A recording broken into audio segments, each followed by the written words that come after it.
Meu nome é Valmor Vaz, nasci em Rio do Sul, Santa Catarina, tenho 76 anos, sou empresário, formação militar, sou major do Exército, aposentado.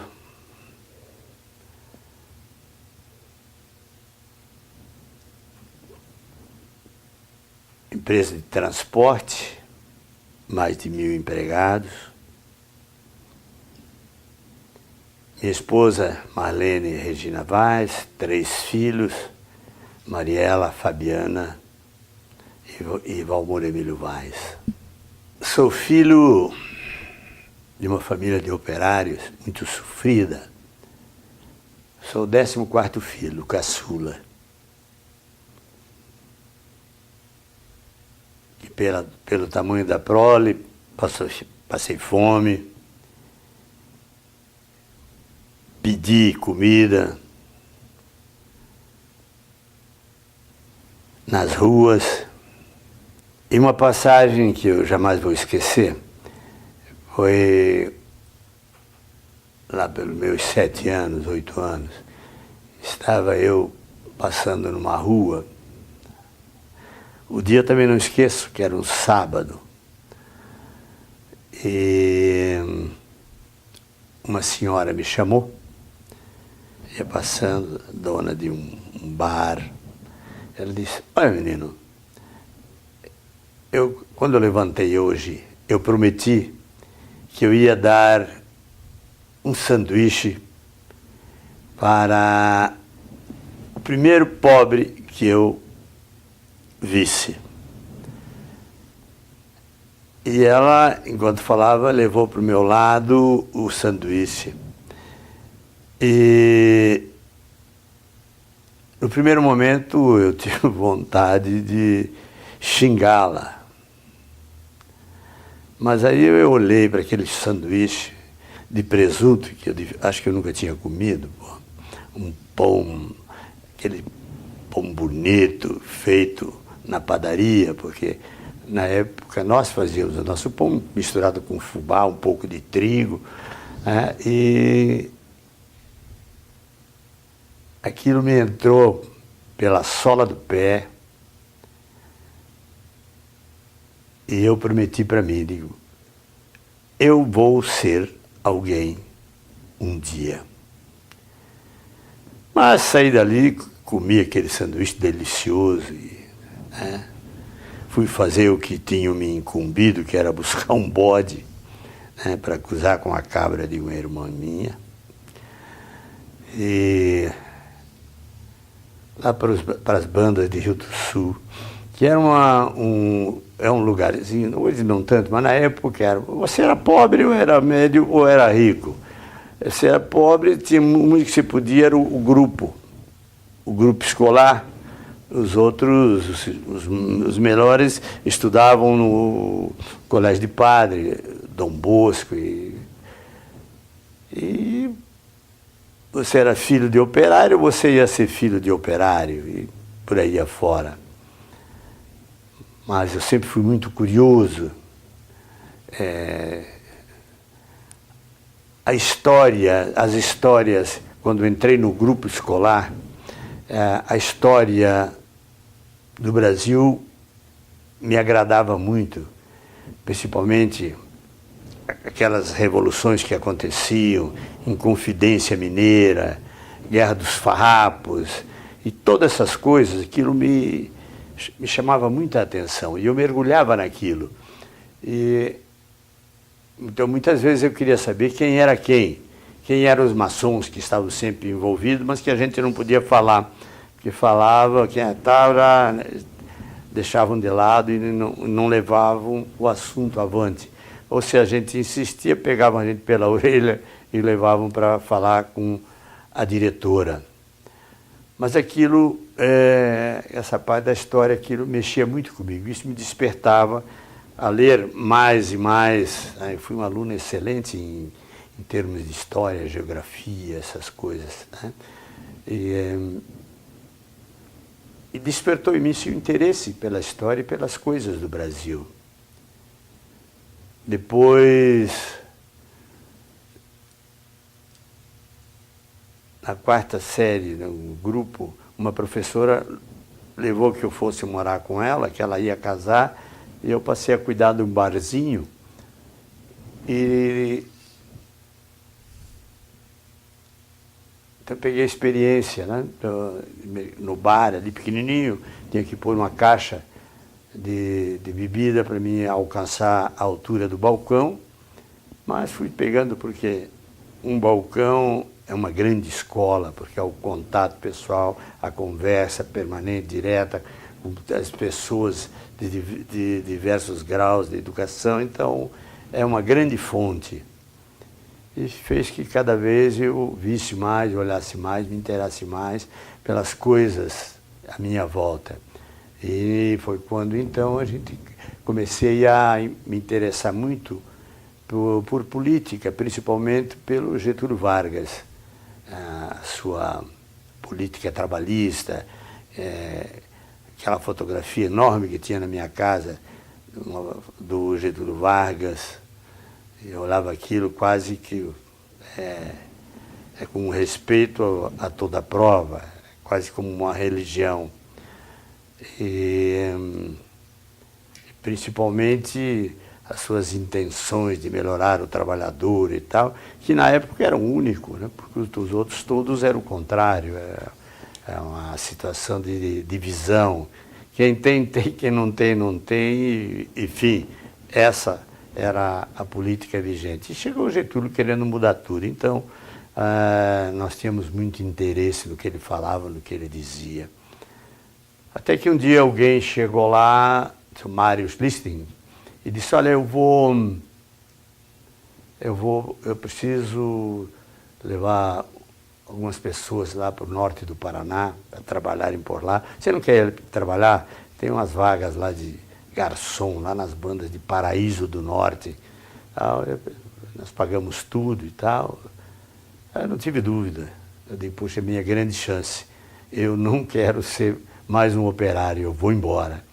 E não tive, arrumei a malinha à noite, só deixei um bilhetinho para minha mãe e tal, dizendo que eu ia procurar novos ares e fui embora. Que idade peguei o trenzinho. Que idade o senhor tinha? Então, na época, eu estava com 13 anos. Com 13 anos. Mas antes disso, uma passagem bastante interessante, eu queria vir conhecer Curitiba. E um dos clientes do barzinho que eu trabalhava, o Bar Ford, era gerente do Banco do Brasil, vinha a Curitiba, e as filhas dele moravam aqui, e ele me ofereceu uma carona, um carro novo, bonito. Eu digo, eu vou com o senhor sim. E aqui eu tinha um parente, um padrinho, pai do Celso Torquato, esse vereador, né? E como tinha a casa deles, eu digo, eu vou para lá, sim. E vim para Curitiba conhecer. Eu fiquei aqui uns 10 dias, 15 dias, e tracei os planos de que eu vou vir embora, eu não vou ficar em Rio do Sul. E na volta, isso é 1953, né? Na volta, eu queria conhecer o mar, fui a Camboriú, ônibus da Penha. E aí, quando estava embarcado, me sentou ao meu lado um jovem, recém-formado em Direito, muito falador, uma voz grossa. Bom dia, menino. Eu disse, bom dia, senhor. Tudo bem, tudo bem. E essa pessoa, bem falante, tão falante que foi falando comigo daqui até Camboriú, falando de nacionalismo, falando de política, falando de Marx, Lenin, as revoluções do Brasil, o que estava acontecendo, reforma agrária. E Lacerda, pô. De Lacerda, coisas que eu nunca, ainda não tinha, não estava no meu universo, mas ele foi falando e dizendo como é que era a direita e esquerda, e como era uma coisa que me interessava muito, dizendo a linha política do Getúlio e a linha política da direita, do partido UDN, que queria dominar o país, e que os americanos estavam tentando comprar o país e ficar com o país, e que petróleo, que não tem petróleo, mas tem petróleo. Então foi quando eu desci lá em Camboriú, só faltou uma metralhadora para mim sair atirando em quem eu visse fardado ou alguma coisa assim. O nome desse cidadão recém-formado é Luiz Geraldo Maza. Foi o meu grande professor sobre esquerda e direita, política, o sentido, né, da democracia e dessas coisas todas. Passado esse tempo, então eu fui para o Paraíso do Norte, e desde então eu despertei muito para o interesse político, né? Além do que ele me falou, até da maçonaria, o que era maçonaria, o que não era, mas ainda não era o suficiente. Lá eu tinha um grande conhecido, que era um senhor espírita, o senhor Luiz Schmidt, e que conversava muito comigo, gostava de tomar um cafezinho lá no Bar Forte e conversar comigo. E eu perguntei para ele, escuta, o que é maçonaria? Ele disse, não, maçonaria é um sentido político, ou uma filosofia, onde as pessoas defendem, procuram o bem e tal, o que é direito, o que não é direito. Ele falou que os grandes políticos todos, Tiradentes, Farrapos, lá, eram tudo direcionado pelos maçons, e ele estava envolvido em tudo. Isso eu sabia porque estava escrito nas histórias do grupo, tá, e que eu gostava tanto. E feito isso, então, fui lá para o Paraíso do Norte. Fiquei lá um tempo, trabalhando bastante e economizando e tal, mas eu tinha vontade de estudar, eu queria estudar. Um dia apareceu um amigo meu lá com um caminhãozinho velho e foi levar uma das mudanças, daqueles imigrantes que eles levavam para povoar o norte do Paraná, com aquelas famílias imigrantes alemães e tal. E eu conhecia lá de Rio do Sul, e ele me disse, olha, eu vou para Curitiba. Eu disse, puxa, você me leva? Isso é uma sexta-feira, eu vou sair amanhã. Aí eu tinha que achar o gerente e tal, para tirar meu dinheirinho, porque eu já tinha dinheirinho em poupança no Banco Nacional, que era do Pinto, Magalhães Pinto, um dos parceiros do Lacerda, e o Herbert Levy e tal, já naquela pressão de direita em cima do Getúlio, aquela coisa toda. E eu vim para Curitiba. Vim para Curitiba, fui estudar, arranjei um emprego de contínuo na associação comercial, onde conheci homens incríveis, maravilhosos e tal, que depois na evolução dali, depois eu fiquei lá 2 anos como contínuo, tinha um subemprego não é um outro emprego no Jockey Club, onde eu era garçom. E então a coisa foi evoluindo, e eu aí comecei a estudar, tá? Terminei o primário, aí eu já estava com 16 anos, 17, aí 18 fui para o quartel, e resolvi que eu ia aproveitar no quartel para estudar mais e tal, e que eu queria seguir, foi sempre um sonho de seguir a carreira militar, eu queria ser sargento e tal, e assim eu fiz. Fui estudando, fazendo todos os cursos, e desenvolvi, vendo, percebendo o que era o quartel, que era um quartel, os direitos dos sargentos, dos praças, que podiam votar, mas não podiam ser votados, eram inelegíveis. Por exemplo, problema do hospital. No hospital, o sargento só tinha direito à enfermaria e não tinha direito a um quarto individual. Se ele ficasse muito ruim, ele teria que ir por um fora, uma Santa Casa da Misericórdia, alguma coisa assim. E foi evoluindo e eu me envolvendo cada vez mais. Depois fui promovido a sargento, aí fui para o clube do subtenente-sargento do Exército, cheguei a ser vice-presidente. E aí foi então quando eu conheci o Mauro Tissanelli, que era um jornalista que fazia Luzes da Cidade. É uma coluna do jornal Última Hora. E ele conversou comigo se eu não queria fazer parte do grupo dele. Como eu tinha um carrinho, um Vanguard, uns carrinhos em inglês, redondinho, qual esse golzinho que tem hoje, um carrinho bonitinho, 51, 50. Nós vamos ir visitar as sociedades, porque a coluna Luzes da Cidade atendia a sociedade dos bairros, né? E tinha um curso na época famoso, era Miss Luzes da Cidade, cujo prêmio era uma viagem para Nova York. Nenhuma das grandes sociedades de Curitiba dava um prêmio desse. Então, inclusive, eles também participavam, curitibano e tal, e outros, participavam do concurso que as moças queriam participar.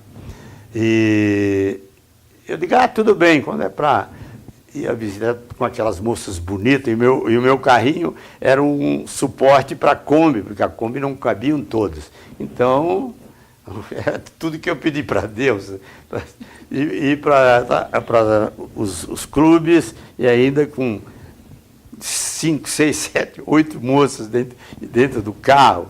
Então, era uma maravilha.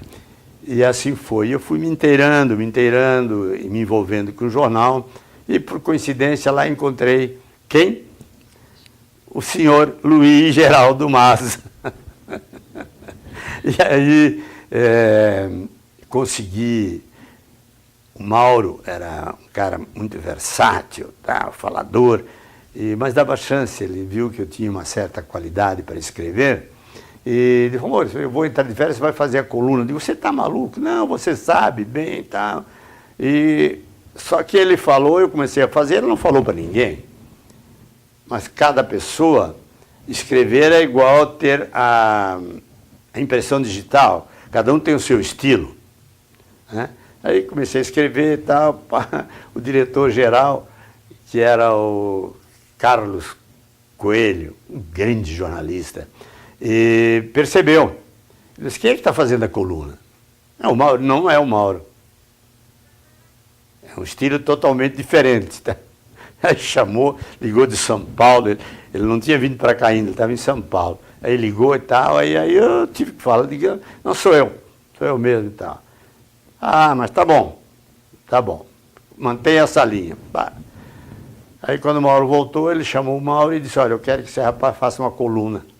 Vamos criar para ele a coluna Plantão Militar.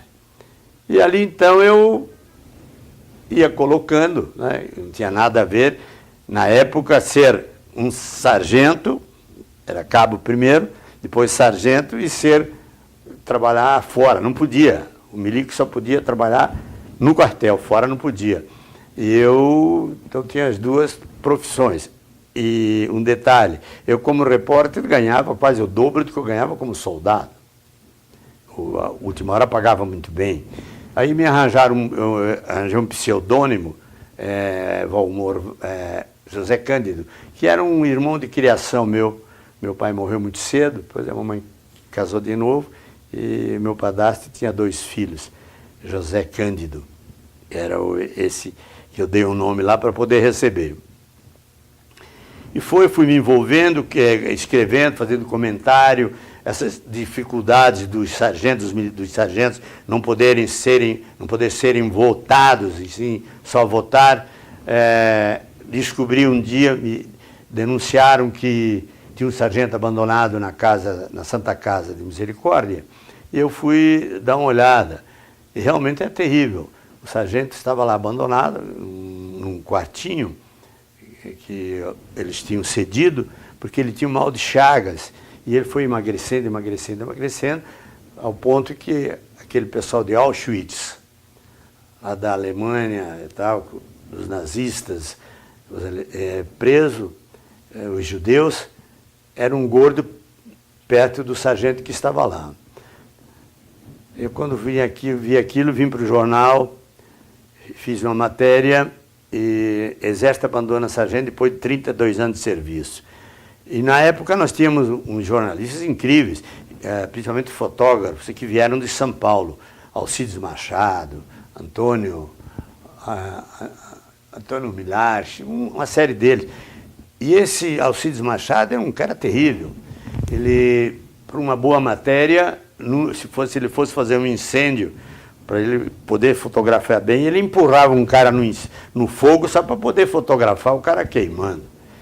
E nós não víamos o que fazíamos, o que eles faziam, não via, porque a última hora funcionava assim. 10 horas nós fechávamos a matéria já. E uma vez terminada, a fotografia ia para um caminhão que ia para São Paulo, e até registro, o caminhão ficava esperando, outro pegava, ia para São Paulo, esperar a matéria, o jornal ficar pronto lá por 11 horas, por aí vinha para registro, pegava o caminhãozinho, que era Ford 350, que andava bem, e vinha para Curitiba, então você não via. Eu fiz a matéria e pedi para o Alcides ir tirar as fotografias. Jesus! Então, no dia seguinte, fez a matéria, eu pensei comigo, eu devo conseguir, inclusive, uma chamadinha na primeira página. Mas meu amigo, minha amiga, não conseguia uma chamadinha. Deu primeira página inteira em todas as capitais do Brasil, onde a Última Hora tinha filial. Mas era terrível, assim, naquelas fotografias, o cara, um braço levantado em cima da cama, caindo e tal. Então, as cenas e o que ele preparou na fotografia, e ele era bom nisso, então foi impressionante. Isso, o jornal chegou aqui, chegava cedo, 6 horas e tal, né? 9 horas, quando eu vi que consegui o meu exemplar, Jesus Cristo, eu digo, isso vai feder borracha. E não deu outra. 10h30, tinha um avião chegando aqui com o ministro da guerra, na época, os oficiais e tal, e 11 meses eles estavam aqui. Eles estavam aqui, no edifício Asa, porque a Última Hora era aqui embaixo, nós trabalhávamos aqui. E os milicos todos já pegaram um Maza e outro, e o Amaury de Oliveira, que era o diretor, e, por sinal, filho de um coronel, que era meu comandante no quartel, e o Savu Septo de Morrosini, que era o Relações Públicas do quartel, do jornal, e foi aquele estardalhaço. Claro que eu fui parar, na época o Geisel era o comandante da 5ª Região, fui parar na frente dele, é você que está fazendo isso, não sei o quê, você que está agitando, está escrevendo. Eu digo, não, eu não sou pseudônimo. Não. Ele me disse, você não perde por esperar. E realmente não esperamos muito, né? E nesse meio tempo, claro, com a minha sede de política, de entender, de ver e tal, eu estava altamente envolvido. Então, eu queria defender, custe o que custar, também as reformas de base. Queria que acontecesse, né,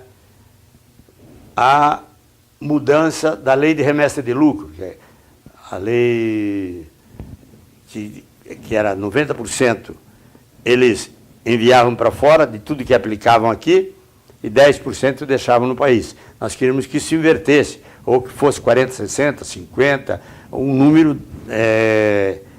justo e tal, pelas riquezas, pelos bens, tal, que eram gastos com as nossas riquezas minerais, né? E reforma de base, nós defendemos todos os pontos, que era reforma agrária, a reforma dos bancos, tudo aquilo que era pregado pelo Getúlio e depois por Jango Goulart, nós defendíamos. Nós nunca fomos comunistas, nunca. Éramos católicos somos até hoje, homem de muita fé, mas éramos nacionalistas.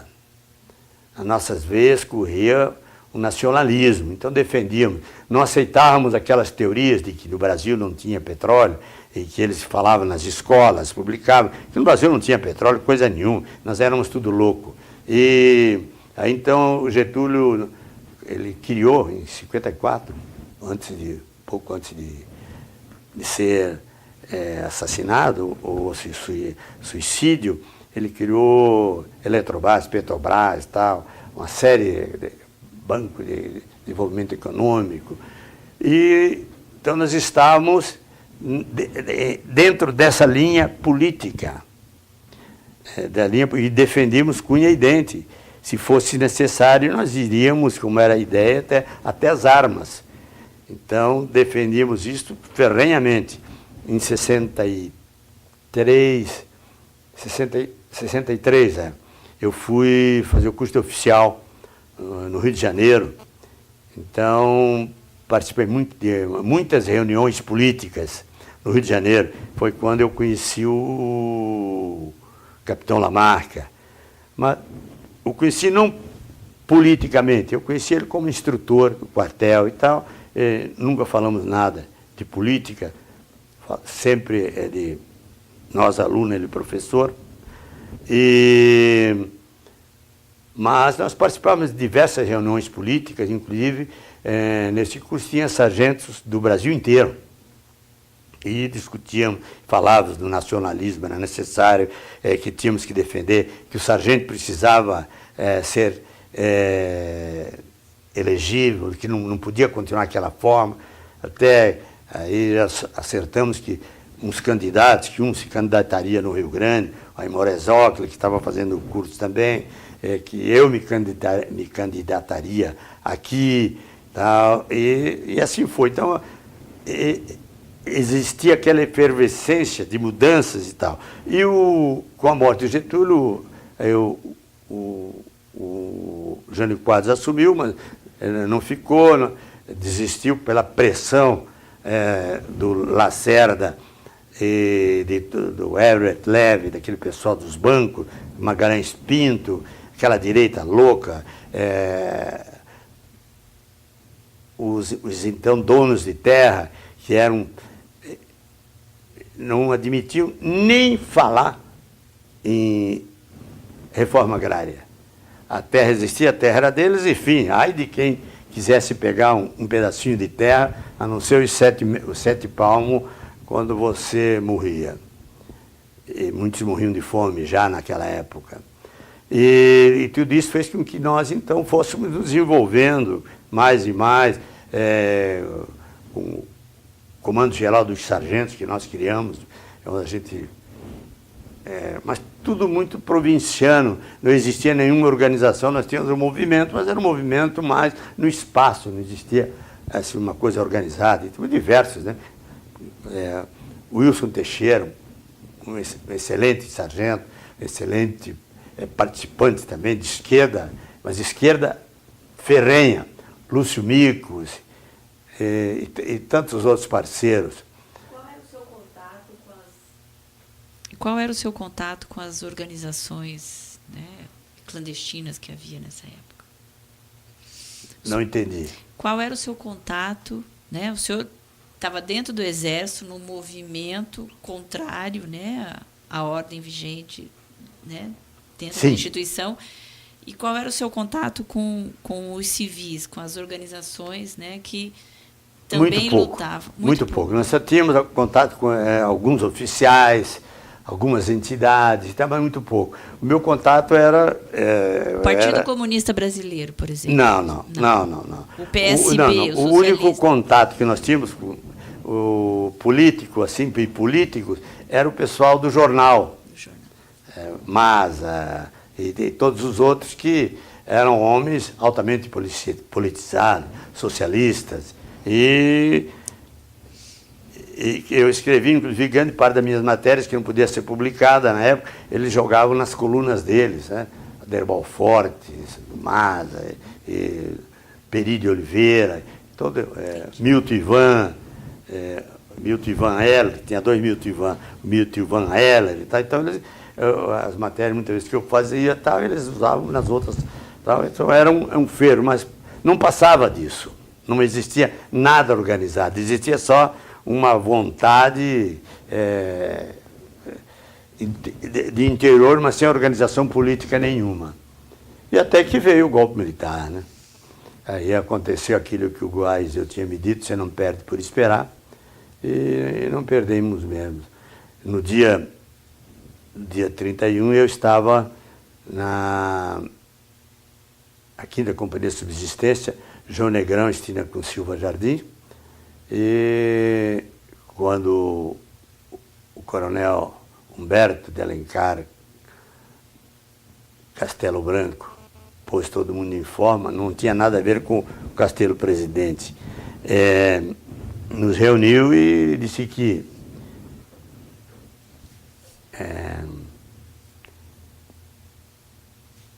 eles iam tirar os comunistas do Brasil, que queriam tomar conta e tal, e que a partir daquela data que iam mandar os militares e tal. E quem quisesse se manifestar, podia se manifestar. E vocês que eram desse movimento, como é que sentiram o golpe dentro do Exército? A gente já previa alguma coisa, porque nós já estávamos de prontidão há uns 10 dias. De prontidão no quartel, você podia sair pouquinho e tal, né? Já estava com muita dificuldade de mandar as matérias para o jornal. Então nós já estávamos prevendo. Então quando aconteceu, não tivemos muito, tentamos fazer contato com unidade A, com unidade B, quando o telefone não tinha sido cortado, nada, que nós podíamos ligar, mas nós já ali já estávamos sendo examinados. Vigiados. Já vigiados. O senhor era duplamente por tudo perigoso, aquilo que que é que nós estávamos fazendo, os contatos, contato com o Marcelo, que era o coronel comandante do CPUR, que era um dos nossos companheiros. Tá? O senhor era duplamente perigoso, além de ser dentro do Exército, ser um sargento que questionava, ainda era do Última Hora, que foi o primeiro jornal a ser fechado. Que eu achava que poucos sabiam que eu era o que escrevia lá, né? Mas a verdade é que meu pai sabia que tinha os espiões, dentro do nosso próprio grupo tinha os espiões. Né? Aí, então fomos presos imediatamente, no dia seguinte, fomos mandados para o 20RI, e ficamos lá uns 10 sargentos presos. Ficamos ali uns 3, 4 meses, e dali mesmo eu escrevia, mandava, ainda contestava, mandava um jornal, Correio de Notícias, Correio da Manhã, não sei, do Rio de Janeiro, que ainda publicavam as coisas. Eu dei um jeito de mandar umas cartas para ele, sargento preso, sem responder, sem nada e tal. Aí me transferiram para o 20RI, pro quartel que tinha lá no Boqueirão. Eu fui para lá sozinho, os outros ficaram para cá, né? E quando estávamos no 20RI, então à noite, aqueles banheiros no chão, né? Saía pelo banheiro umas ratazanas desse tamanho. Então nós tivemos que colocar, e uma delas mordeu um dos sargentos, o Nivaldo Simakoski. E ele ficou ruim, tá? E morreu, acabou morrendo. Né? Morreu de leptospirose, né? Então nós fizemos uma guarda à noite e tal, né? E aí tinha aquele negócio dos interrogatórios direto, né? Guarda 70 horas, 80 horas de interrogatório. Diga onde é que estão os rublos, quem são os oficiais, quem não são os oficiais, onde é que você escondeu os rublos, essa coisa toda. E eu sempre tive mania de ler, e eu marcava nos livros as palavras que mais me interessavam. Eles pegavam os livros, examinaram e tal, disseram que aquilo era código, porque no quartel nós tínhamos uma série de códigos militares e tal, que eram com palavras e tal, de você, numa carta, com a palavra que você marcava, então você era um código, você podia mandar mensagem e tal, né? E qual é o código, não tem código, e onde é que estão os rublos, quem são os sargentos comunistas e tal, que foi terrível, né? E um dia me levaram para trás do quartel, me fuzilaram. Se eu não contasse quem eram os sargentos, os oficiais envolvidos e o pessoal da última hora, o nome de cada um, então eu seria fuzilado. E assim aconteceu. Aí vamos vendar. Eu digo, não precisa. Quero ver quem é o maldito aí que vai me atirar. Mas aí era bala de festim. Bala de festim. Isso era uma tardezinha. No dia seguinte, meu cabelo estava branco. Tanta pressão, né? Pressão, meu cabelo embranqueceu. E aí, agora vai ser de verdade. Aí puseram de novo, de festim. E os interrogatórios eram permanentes, né? Para a gente contar quem era, quem não era. Eu não queria mais falar, digo, eu não vou falar mais, cara. Só comecei usando, eu dizia a minha identidade, terceiro sargento 5G, 137.668, e de acordo com o Código de Viena, prisioneiro de guerra. E assim ia, e eu não falava mais. Ficava lá 70 horas, 50 horas, eles falando, perguntando isso e aquilo, terceiro sargento 5G, 137.668, de acordo com o Código de Viena e tal. E foi, né? Uma outra ocasião, me levaram, mas lá não foi lá, eu já estava passado um tempo, mais uns 3 meses que eu fiquei lá no RO, 5º Regimento de Obuses, era o quartel do Boqueirão. Aí um dia eu fui transferido para a penitenciária, com uns 10 soldados armados, metralhadora, eu no meio, tá? E tiraram as divisas na frente da tropa, e fui considerado morto, que foi publicado no Diário Oficial, né? Estava assinado pelo Castelo Branco. E aí, então, eu fui transferido para a cela 310 do presídio do AU, que era na 3ª galeria. Os paisanos ficavam na 1ª galeria. Berek Krieger, e uma série de outros paisanos que ficavam lá embaixo, e eu estava na 3ª galeria preso lá, né? Aí lá eu cheguei e digo, mas caramba, que desespero aquilo. Aí fiquei um tempo, depois digo, mas eu tenho que arranjar alguma coisa aqui para fazer e tal. Eu era incomunicável, o pessoal ia me levar a comida e tal, mas não podiam falar comigo, os próprios presos, era proibido. Mas sempre tinha um que dava um jeito e tal, e tinha um que me trazia, me levava jornal velho. O jornal deixava para mim. E eu olhava aquilo, mas jogava no lado, aí um dia ele disse, olha os furinhos. Aí fui olhar os furinhos. Então, tinha algumas letras, tinha furinho.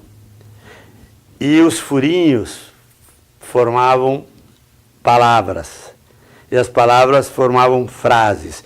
Era o correio do pessoal, os outros presos políticos da primeira galeria, o Agliberto Azevedo, o Berek Krieger e tal, estavam se comunicando comigo. Então, uma delas era: não se preocupe, você não está só, nós estamos na primeira galeria. E deu o nome do Agliberto, o nome dele, um outro advogado famoso aqui de Curitiba, que também estava preso.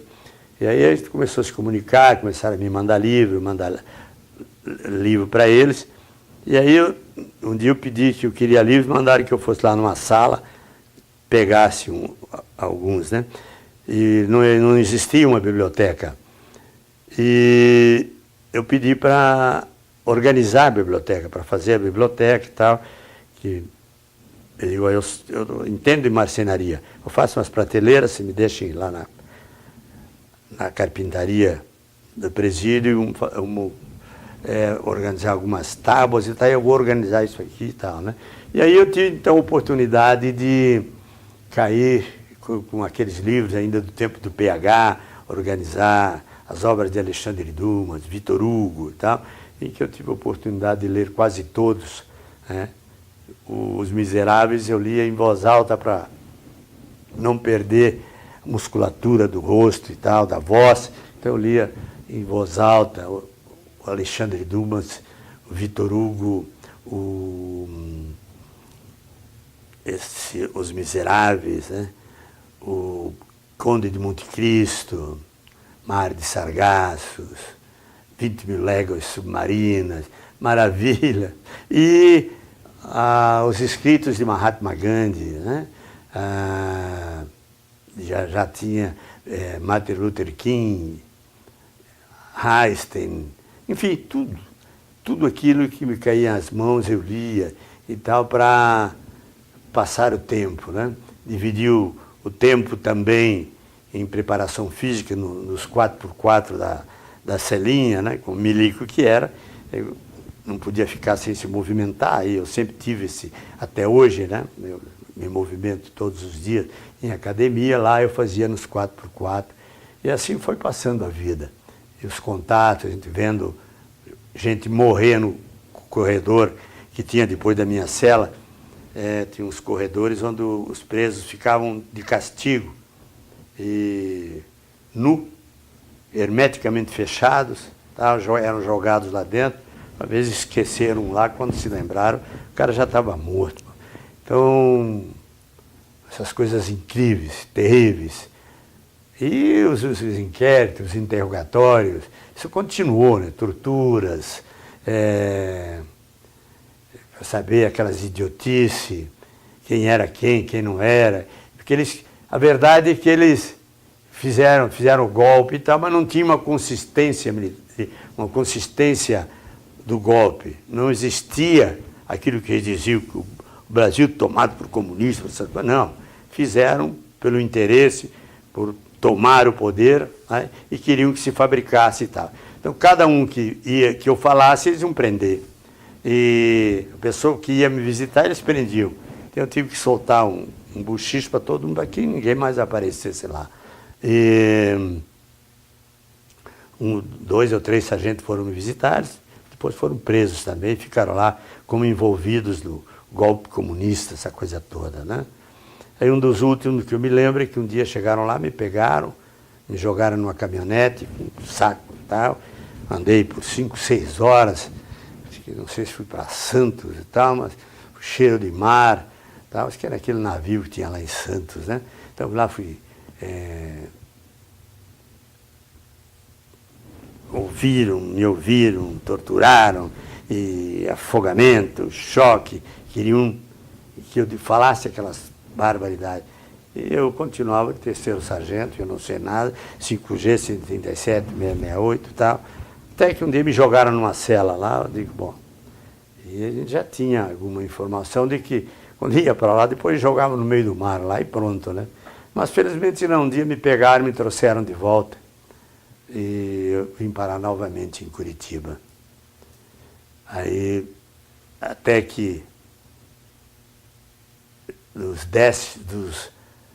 10, 15 habeas corpus, que eu já tinha tentado e não conseguia nada, porque o Geisel saiu daqui e foi para o Supremo Tribunal Militar, onde as coisas dos envolvidos, dos militares envolvidos, eram julgadas.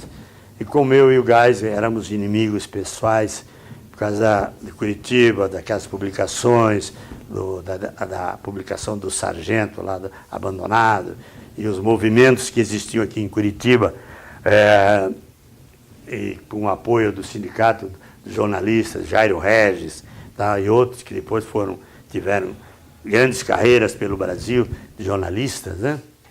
E então nós usávamos o sindicato de jornalistas para fazer as reuniões dos sargentos, essa coisa. Aí fiz uma reunião, negócio da elegibilidade, e virou um tumulto, né? E o presidente da mesa era o Jairo Regis. Até que eu me rebelei e disse, não, eu quero assumir a presidência da mesa. Jairo, você me desculpe, mas esse assunto é nosso, eu vou tocar. E aí tentei segurar e tal, mas não adiantou nada, né? Depois disso, no dia seguinte, aí peguei mais uma cadeia ainda por causa da reunião. Isso antes da Revolução explodir, né? Aí, então isso fez com que o Geisel era comandante, então ele me meteu na cadeia.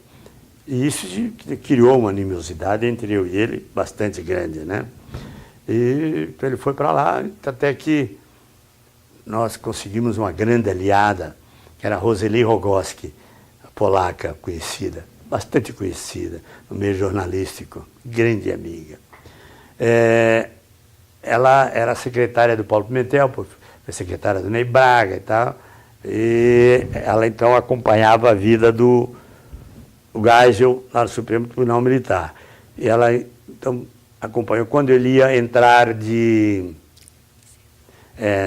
férias. E aí quando ele entrou de férias, meu advogado, doutor Odemar Teixeira Soares, um cara fantástico, coronel da reserva, mas que era um dos poucos advogados que defendia os presos. Esse homem maravilhoso, Renan Dotti, né? Outro, foi ser feito estátua em todos os lugares, em todas as escolas de direito desse Paraná, tinha que ter uma estátua para ele, para o Hélio Narese, para o Odemar Teixeira, foram os advogados que tiveram a coragem, e outros, desculpem aqueles que eu não me lembro, mas que resolveram vir para a guerra, tal, e defender esses que não tinham defesa, que estavam jogados nos presídios e não tinham nem por onde ir, sem eira nem beira. Um louco aqui, que era o promotor dos militares, Felipe Benedito Hauin, ele era um cara super católico, assim, mas doente, fanático. Então nós éramos todos demônios, né? Mas por sorte nossa ele conseguiu, que eu estava envolvido em todos esses outros IPMs, dos jornalistas, dos paisanos, tudo. E aí ele misturou o militar com o civil, então foi uma celeuma que tiraram ele da promotoria e puseram um outro lá, que está por aí até hoje. E foi sorte porque a gente começou a aliviar e começou alguns julgamentos, né? E como nós estávamos em todos, então lá na auditoria a gente se encontrava o Maza e todos aqueles outros presos, os outros jornalistas, os que não foram presos. Então, enfim, essa foi a odisseia de se defender as reformas de base e defender a democracia. Quanto tempo durou até o habeas corpus da prisão? Eu fiquei preso 1 ano e 8 meses ao todo. Aí saí, que eu pensei que tivesse terminado o calvário, mas não terminou. Aí começou um outro calvário. O primeiro dia, quando eu saí, eu era noivo, né? Fui procurar a noiva, que morava na minha casa, tá? E que eu tinha pedido para o José Cândido, aquele meu irmão de criação, que atendesse e tal, né? Primeiro dia, quando eu saí da cadeia, fui esperá-la, ele também foi, eu estava no meio da praça, eles não me viram. Ela trabalhava, por coincidência, na loja do Berek Krieger. Eles foram para uma catedral ali, para a nossa catedral, aí choraram, se abraçaram, se beijaram, igual. Não falei nada, fui para casa, eu estava na minha casa, né? Mas eles moravam lá. E no dia seguinte, a mesma coisa, depois da janta, eu perguntei, escuta, ontem aconteceu isso, hoje aconteceu isso, o que está acontecendo? Aí o Cândido me disse, olha, Valmor, a verdade é que nós nos apaixonamos e não tínhamos como contar para você. Você tem sofrido tanto, tanto, e nós não queríamos colocar mais essa chaga no teu peito. Então, nós nos apaixonamos e digo, sim. Eu me lembro, mas caramba, eu pensei que o meu calvário tivesse terminado. Mas aí eu perguntei, e daí? O que é que você vai fazer? Ele disse, nós vamos nos casar. E realmente casaram, passado uns 6 anos, mais, uns 8 anos. Eu fui no hospital, lá no Santa Casa, visitar uma tia minha que estava doente, de Santa Catarina, aqui com câncer. E quando eu ia subindo a escada, eu encontrei a minha noiva, vi a minha noiva no top da escada, com 2 crianças, uma de colo e outra, nos seus 4 anos, 5 anos, na mão. Eu subi a escada, peguei a criança que estava em pé, trouxe até embaixo, perguntei para ela, você é feliz? Ela disse, sou feliz. Então, que bom, Deus te proteja. E tal. Mas aí depois, né, passado essas coisas todas, emprego a gente não conseguia, consegui um emprego, me punho para a rua, quando descobriu quem eu era e tal, até que eu resolvi trabalhar no mercado municipal de subemprego, onde ninguém pergunta a ninguém, carregar caminhão, descarregar caminhão, onde alguns iam me visitar lá à noite, a Roseli, a Derbal, e outros jornalistas sabiam que eu estava lá, iam me visitar durante a noite e me passar as informações do mundo aqui fora e tal, mas eu já estava um pouco afastado. Eu resolvi que eu não ia fugir, que eu ia ficar aqui. Disse, se o país precisar de mim, eu estou aqui, seja em subemprego, não. E eu já tinha mudado pensamentos meus, lendo Mahatma Gandhi, de que uma ideia só se combate com uma ideia melhor. Nunca com armas, como fez Mahatma Gandhi, 45 anos, andando pela Índia para tentar mudar também a escravidão do povo daquelas terras. E aquilo me encantou sobremaneira e passou a ser a minha nova Bíblia. Em 1968, no AI-5, o senhor estava fazendo o quê? Não, aí eu já estava na iniciativa privada. Depois do mercado municipal, eu resolvi montar um botequinho, porque cheguei à conclusão que aprendi lendo Os Miseráveis, lendo aqueles livros todos, que desde que mundo é mundo, comércio é comércio. Eu digo, eu vou montar um boteco. E lá na Matheus Leme abri e montei um botequinho lá de vender banana. Meu cunhado tinha um boteco de banana, ia bem, e eu montei lá umas paredes. Eu mesmo montei as paredes, as prateleiras, ele me ajudando. Bem na frente do Museu Alfredo Andersen, bem na frente ali, consegui um botequinho ali, aí fiquei, montei, e foi bem. Eu tinha 34 cruzeiros na época, que depois foi por 48, multiplicando e vendendo, fui melhorando e tal, e descobri que eu tinha uma grande veia de comércio. Em 65, comecei a procurar uma esposa para casar, uma namorada e tal, né? E descobri uma loira maravilhosa lá nas bandas da Matheus Leme, Marlene Regina Gasparim, irmã da esposa do Hilário Moro. Esses Moro por aí, né? E o botequinho começou a desenvolver.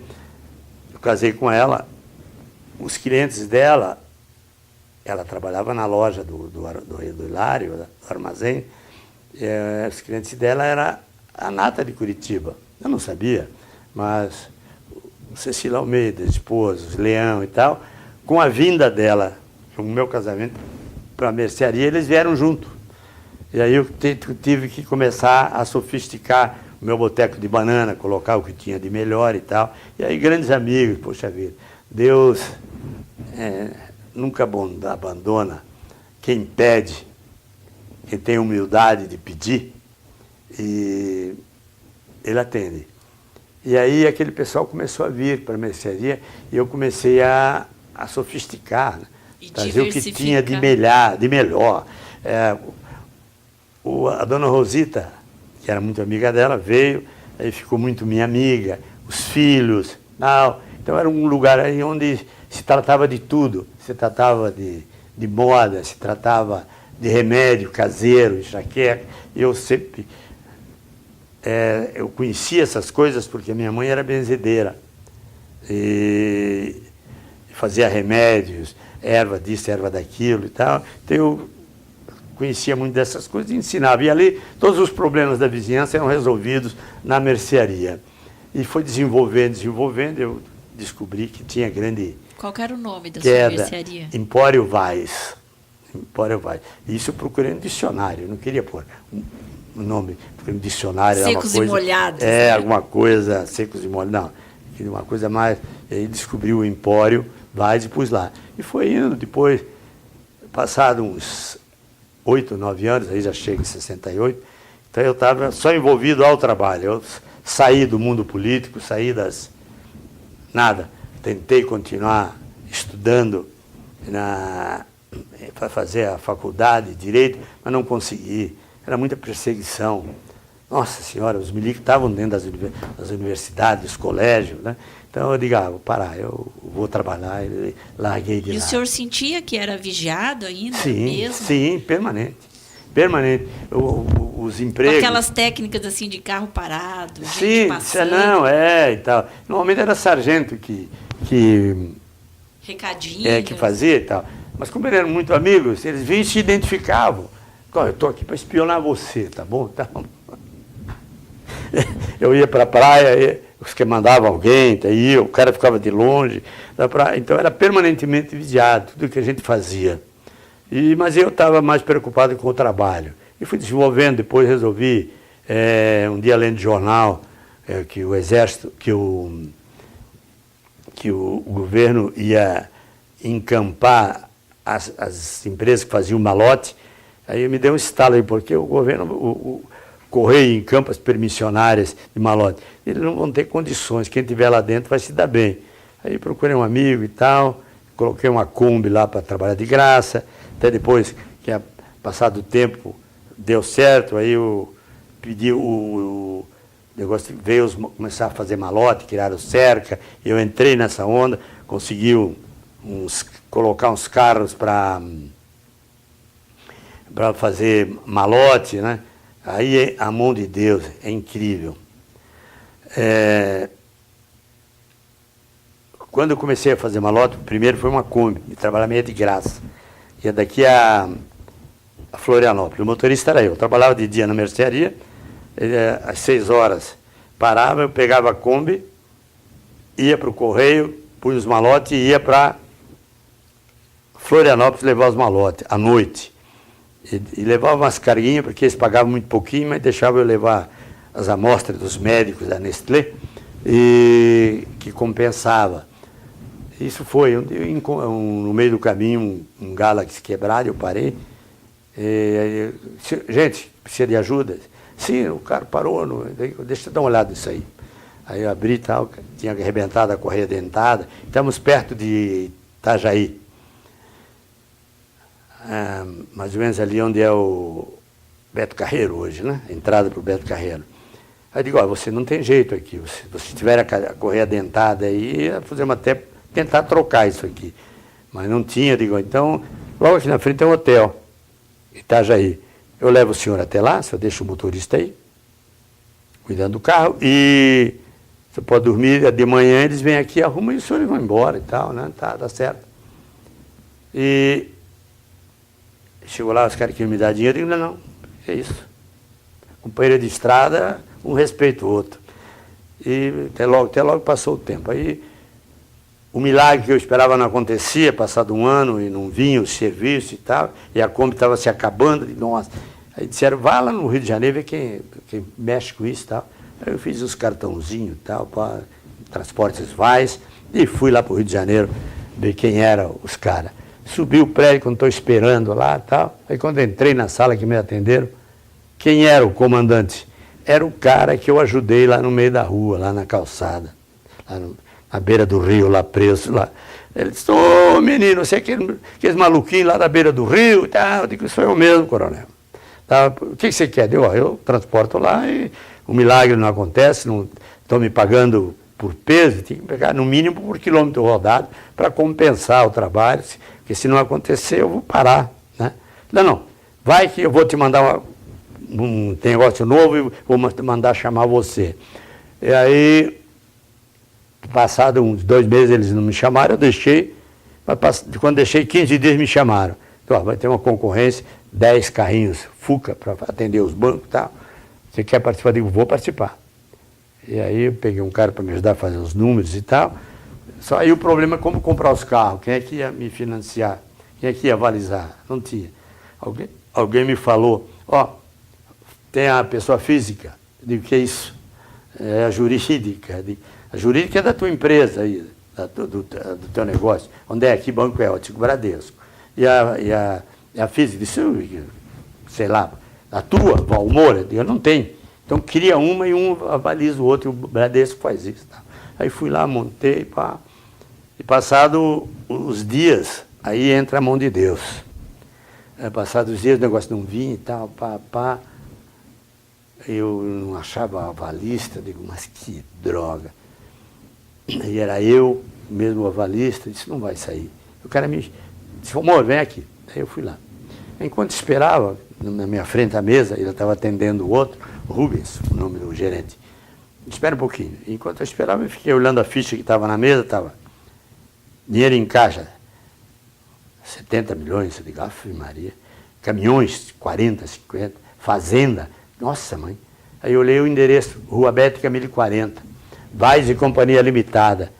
Era um outro cadastro que entrou. Lá tinha Vais e Companhia Limitada, e o número da minha conta era 34.716. E a dele era 34.176. Então só mudou aí. Então houve na digitação lá, na época não tinha computador, nem dessas coisas, e veio errado e tal. Eu digo, empurrei para lá, né? Aí ele veio me atender e disse, pode comprar os carros. Foi aprovado, você só precisa mudar, era 72 para 73. E aí você pediu caro 72, mas não é. Novembro é caro 73. Só muda isso e o meu escritório era o bolso, arranquei do bolso um papel, escrevi, declaro que o carro é 73, tá, pode comprar os carros. No meio do caminho, começou aquela coisa no peito, né? Cara, isso está errado. Esse cadastro não é teu, cara. Está errado. Igual o anjo branco e o anjo mulato, né? Eu vou dizer, não, vai lá e compra os caras, larga para lá. Aí o branco diz, não, está errado, né? Ou vamos inverter, né? O mulatinho dizia, está errado, hein? E o branco diz, não, vai lá e compra. Até que eu resolvi voltar, ir lá no banco falar com o gerente. Ele disse, amor, eu tinha notado, eu ia te chamar. Aí você veio aqui, eu acredito em você, eu não sei se você sabe, você vai trabalhar para nós. Como? Você vai transportar os malotes dos bancos e tal. Faz o seguinte, vai, compra os carros, põe para trabalhar, depois nós vamos conversar quem é certo e quem é errado. Com aquele cadastro, eu já comprei mais uns 70 e poucos carros, aí eu já tinha o meu cadastro, não foi mais necessário. E eu continuei na lida, me envolvendo com o sindicato, me envolvendo que eu criei uma bandeira para minhas lidas políticas, que o caminhoneiro, a raça abandonada, a categoria abandonada, o transporte, que precisava organizar essa coisa como um todo. Então fui me envolvendo no sindicato, depois na Associação Nacional, Confederação, e o meu negócio aqui ia prosperando. os carrinhos, depois veio mais N concorrências, ganhei diversas. Eu cheguei a ter 700 carros trabalhando para os bancos e tal, para o transporte de carga, e uma luta danada. Desde então nunca mais parei, são 40 e poucos anos, trabalhando desesperadamente em todos os setores, com a minha maravilhosa italiana, presente de Deus, né? Foi um grande presente de Deus. Quando eu, no desespero, pensei que a vida tinha se acabado, quando a Jussara se apaixonou pelo José Cândido, né? Deus abriu outra porta, o meu presente estava reservado. Foi essa mulher maravilhosa que está comigo há 46 anos, 10 meses e 18 dias. Um homem apaixonado pela vida e pela esposa. Pela vida, sim. E pela política, a vida, sim, sempre pela política. É por isso que... Acho que é a sua primeira grande paixão. Nunca escondi de quem quer que fosse, quem eu era, as minhas cores, dentro da própria FIEP. Cheguei a ser vice-presidente da FIEP um monte de tempo. Um dos primeiros caras que defendia o Lula, hoje eu não defendo, mas na época eu defendia o Lula, o Tucano do Bico Vermelho. O único comitê que nós montamos na Matheus Leme, e o Narciso participou desse comitê Tucano do Bico Vermelho. Nós montamos na Matheus Leme, num terreno meu, numa casa minha, tá, para dar apoio e suporte ao Lula e tal, né?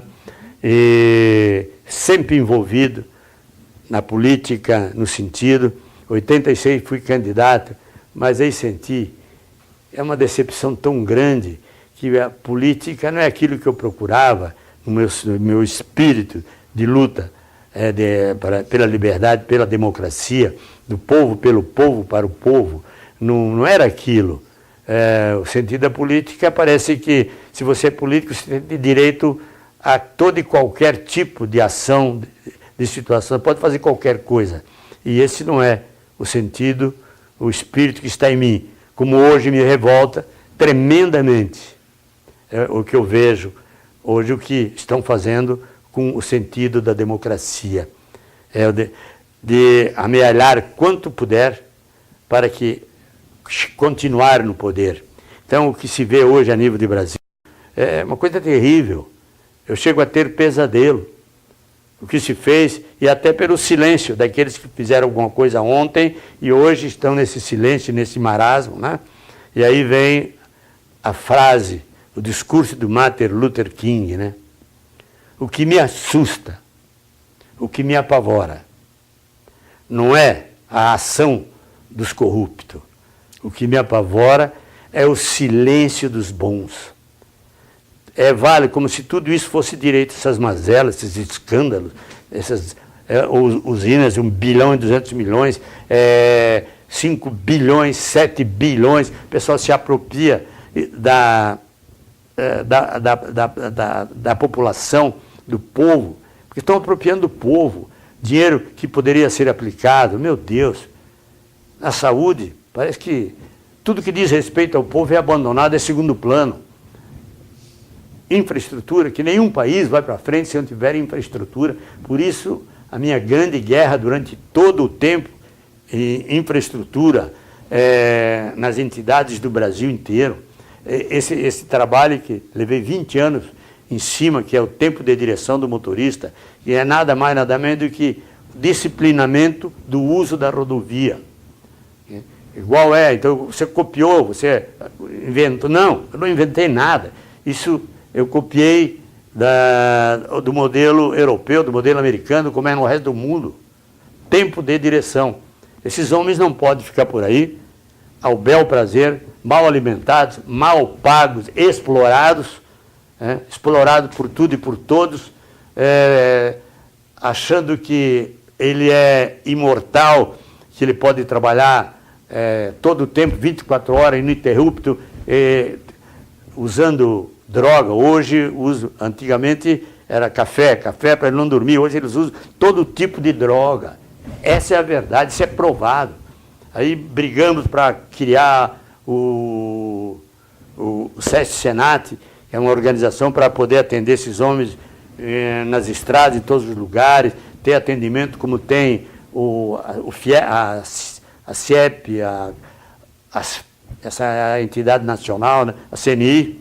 Criamos a CNT junto, quando criamos as entidades, e eu cheguei a vice-presidente da NTC, enfim, eu me envolvi de ponta cabeça nas entidades do Brasil inteiro, trabalhando para que fazer política, não na política direta, porque não me dei bem.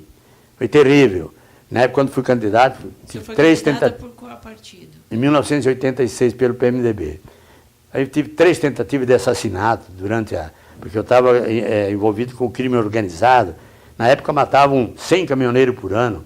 Então eu criei serviços, trabalho no Brasil inteiro para que isso parasse, que houvesse organizações, que houvesse policiamento, enfim. Nós fomos culpados por isso tudo e hoje, agora, o ano passado, essa lei foi aprovada, um descuido dos caminhoneiros, tá? Que nós trabalhamos 20 anos nela, N políticos levaram até um ponto, depois abandonavam, e nós atrás, até que demos para o Osmar Dias, que pegou, levou e foi, chegamos lá em cima, no gabinete da presidente da República, deixaram lá aquele vice-presidente do Lula lá de Minas, Zé, não sei das quantas lá, que fazia o rei das cachaças lá, né? José Alencar. E o Lula viajou, digo, vai assinar, tudo acertado. Aí ele disse que não assinava porque ele não sabia quantos quilômetros tinha de estrada asfaltada e quantos quilômetros tinha de estrada de terra. E engavetou. Mas aí ficamos por lá, aí nós começamos a nos reorganizar, as entidades, e usamos um expediente que os políticos usam muito. Aí já Dilma, presidente. Usamos aquilo que tinha sido refugado, nós trouxemos para a mesa e colocamos junto com um outro decreto lá, uma outra lei, tal, e se indexou nela e acabou que assinaram. Mas ela precisa ser disciplinada ainda. Só assinaram e ela precisa de disciplinamento. Senão não se justifica as estradas pedagiadas do Brasil. Esse pessoal que ganha tanto dinheiro teria que organizar aonde os caminhoneiros têm que ficar. Hotéis, ou tirar um projeto para iniciativa privada, criar hotel, junto com o SESC-Senat, que pudesse ter lá os lugares de saúde para atendimento desses homens que ficam aí levando o progresso do Brasil de ponta a ponta. São os grandes culpados pelo desenvolvimento do Brasil. São esses hoje homens jogados à sarjeta, porque a gente vê esses motoristas, nossa, dá dó. Tive diversas vezes pelo mundo inteiro, olhando, examinando, vendo. É diferente, aqueles homens chegam com uma categoria de trabalhador respeitável nos seus lugares, deixam os seus caminhões bonitos, né? Novos, pode usar 5 ou 6 anos, não pode mais, não é aqui que vão usando toda a vida, não. Lá usa X tempo, joga, tira, troca, e tudo isso com envolvimento tal, das leis, dos governos participam disso, essa organização, e aqui é um salve se quem puder. Então nós levamos a nossa verve política, a nossa veia política, em cima daquilo que era o meu negócio, tá? Eu fazia desenvolver também o meu negócio, que poderia ter desenvolvido muito, muito, muito, muito mais se eu não desse tanto tempo em benefício da causa política a esse pessoal que era a minha categoria trabalhadora.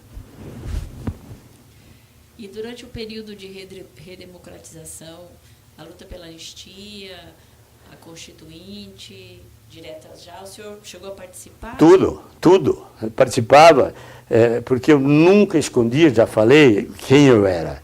Então, eu envolvia as entidades, envolvia todas as entidades onde eu estava, eu levava esse grito de guerra. Levava para dentro da FIEP, levava para a Associação Comercial, levava para as entidades nacionais, a necessidade das entidades se envolverem politicamente, teriam que defender aquilo que eles queriam, aquilo que eles acreditavam, a parte da educação, desenvolver dentro dos sindicatos e tal, o sistema de educação, universidades e tal. Então, nós estávamos dentro de todos esses projetos, direta já. Então, nós levávamos a voz, o que nós conhecíamos, eles sabendo quem eu era, tal. Quem cria uma imagem dessa, depois não consegue mais tirar de um amplo, não consegue. Então, a gente levava e participava dessas encrencas todas. Agora mesmo, a última entidade que eu criei foi a Federação Nacional das Locadoras de Veículo, que está para ser aprovada agora, foi aprovado provisoriamente, está para uma das últimas, em função da Federação Nacional dos Transportes que nós criamos. Hoje tem diversas, já estão dentro da Confederação Nacional. Então, tudo isso a gente participou. Então, essa verve, tudo isso que se criou, essa experiência, nós direcionamos para um outro lado, e não mais pela luta armada, não mais por a participação direta na política. Isso eu deixei de lado e vi que não é a minha praia. O meu estupim é muito curto. Não dá, e político não pode ter estupim curto. Político tem que ser bagre e saboado. E nós vemos hoje esses exemplos aí, né? E André Vargas, o mensalão, e coisa terrível, comprar o poder para que tudo pudesse ser feito com o aval da democracia. Então, isso me deixa muito triste, me deixa muito triste. Então é isso, minha moça, minha amiga, é isso. Se o senhor quiser deixar uma mensagem final... Sim, gostaria. Eu tenho feito muitas palestras, lancei o livro O Prisioneiro da Cela 310, né? Que você tem uma cópia ali. E não com o intuito de ganhar dinheiro com esse trabalho, não com o intuito de ganhar dinheiro com as palestras que eu faço aí nos diversos colégios, principalmente agora durante os 50 anos, mas sim com a finalidade de deixar registrado a cada cidadão brasileiro. O golpe militar existiu. Não é história de livros disso e daquilo, não. Foi uma página que esse país passou terrível, terrível, onde muitos pagaram com a vida a sua vontade, a sua ânsia de defender a população, os menos favorecidos desse país. Então, ficar atento. Nós temos duas opções. Uma, fazer as coisas acontecerem pela violência. Mas isso está fora. Hoje, imitando Mahatma Gandhi, ficou 45 anos sofrendo naquela Índia, mais castigada que nós, para mudar as coisas e defender a democracia a qualquer custo. E a grande arma de cada cidadão é o voto. É o voto. Você tem que prestar atenção, tanto municipal, como estadual, como federal. O voto é a tua grande arma para que isso não volte a acontecer. E perceba que golpe, tomada de poder, existem de diversas formas. Existe aquele militar pelas armas e existe aquele que usa o envolvimento do poder, e uma vez no poder, em qualquer custo, se manter no poder permanentemente. Não interessa quem vai sofrer e não interessa os recursos de quem eles vão usar. Então, preste atenção nisso tudo, preste atenção no que está acontecendo no país. E preste atenção agora que nós temos eleições. Essa é a tua grande arma.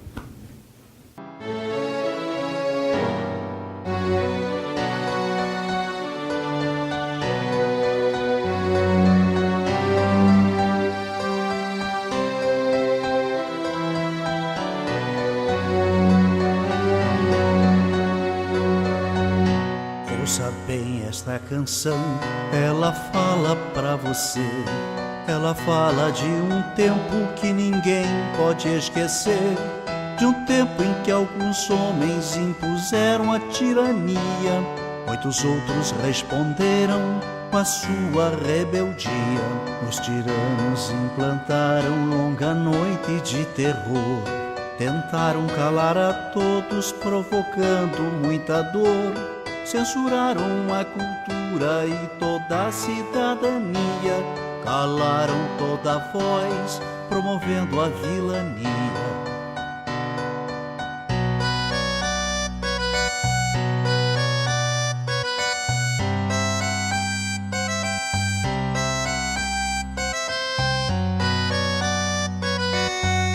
Pelas fábricas, escolas, nas ruas e construções, reagiu o nosso povo à violência dos grilhões. Resistiram estudantes, camponeses e operários, foram homens e mulheres a enfrentar os sanguinários. 3 reis, Zé e Désio, Seixas, Isis, Marighella, entregaram suas vidas pra vida ficar mais bela. Muitos outros foram mortos por lutar contra a opressão, ou desaparecidos, ou no exílio ou na prisão.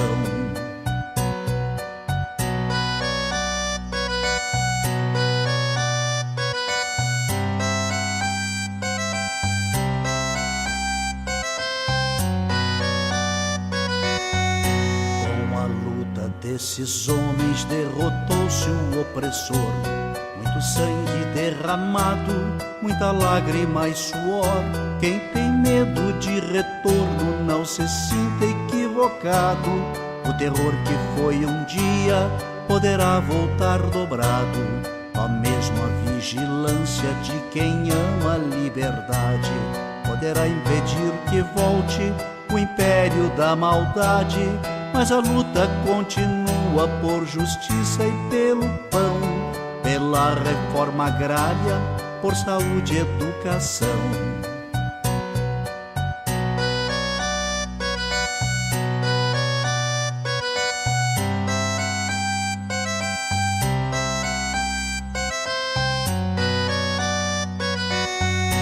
A miséria ainda se espalha, a violência é assassina, juventude sem futuro, a história nos ensina. Só unido nosso povo vencerá a exclusão, um homem tendo por outro sentimento de união. O recado já está dado pro vizinho e seu irmão. Quando a luta cai, o outro estende a mão. Não se cale quem tem fome, quem tem sede de ternura, pois a vida favorece a quem luta com bravura.